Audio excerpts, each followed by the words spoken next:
আজকের রেসিপি গণেশ চতুর্থী উপলক্ষে আটার মোদক। এটা খেতে কিন্তু খুব টেস্টি হয়। এইভাবে আটার মোদক বানিয়ে আপনারা কিন্তু গণেশ চতুর্থীর দিনে ঠাকুরের ভোগে দিতে পারেন।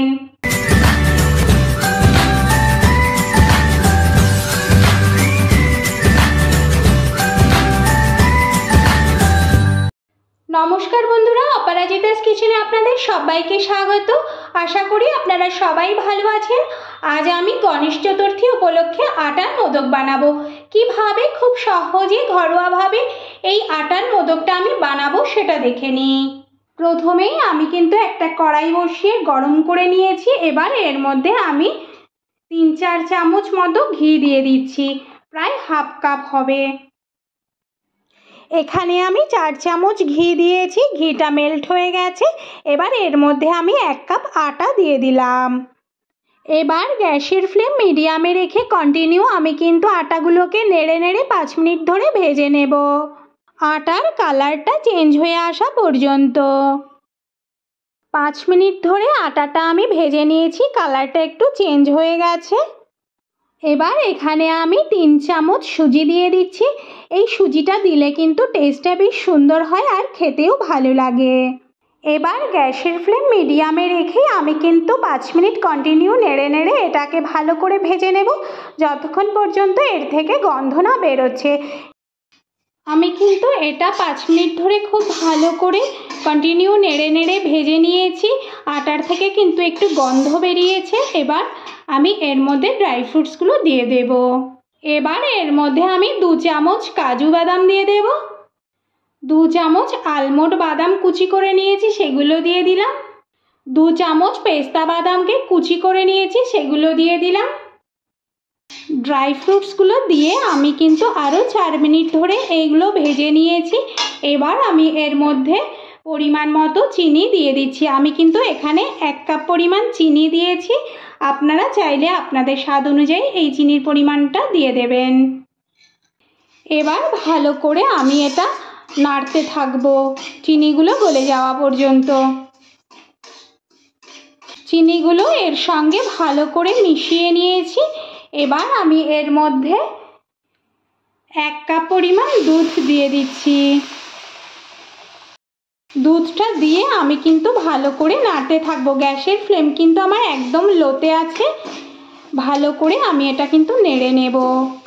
এখানে আমি কিন্তু গরুর দুধ নিয়েছিলাম। এই দুধটাকে আমি কিন্তু ভালো করে আগে জাল দিয়ে ঠান্ডা করে নিয়েছিলাম, সেই দুধটাই কিন্তু আমি দিয়ে দিয়েছি। এটা কিন্তু আমার রেডি হয়ে গেছে। এবার আমি এটা নামিয়ে ঠান্ডা করে নেব। এটা নামিয়ে আমি ঠান্ডা করে নিয়েছি। এবার এর মধ্যে আমি 2 চামচ কিশমিশ দিয়ে দিচ্ছি। কিশমিশগুলো আমি কিন্তু একটু কেটে ছোট করে টুকরো করে নিয়েছি। আর এখানে আমি হাফ চামচ মতো এলাচের দানাকে গুঁড়ো করে নিয়েছি, সেটা দিয়ে দিলাম। এবার এগুলোকে আমি একটা চামচ দিয়ে খুব ভালো করে মিশিয়ে নেব। এগুলোকে আমি একসঙ্গে খুব ভালো করে মিশিয়ে নিয়েছি। এবার এখানে আমি মোদক বানানোর জন্য একটা ছাঁচ নিয়ে নিয়েছি। এবার এই ছাঁচের মধ্যে আমি একটু ঘি চারিদিকে লাগিয়ে নেব, তাহলে খুব সুন্দর মোদকগুলো কিন্তু উঠে আসবে। এভাবে আমি কিন্তু ভালো করে ঘিটা লাগিয়ে নিলাম। এবার আমি এর মধ্যে একটু কিন্তু এই ড্রাই ফ্রুটস অর্থাৎ আলমন্ড বাদামের কুচিগুলো ওপর দিয়ে দিচ্ছি প্রথমেই আগে, তাহলে দেখতে বেশ সুন্দর লাগবে। এবার আমি যেটা বানিয়ে রেখেছি সেটা ভালো করে এভাবে মুঠ করে নিয়ে এর মধ্যে দিয়ে দেব। এভাবে চেপে চেপে দিতে হবে এটা। এইভাবে এর মধ্যে দিয়ে চেপে চেপে এটা কিন্তু আমি প্লেন করে নেব। আর বাকি এক্সট্রাগুলো কিন্তু আমি এর মধ্যে আবার দিয়ে দেব।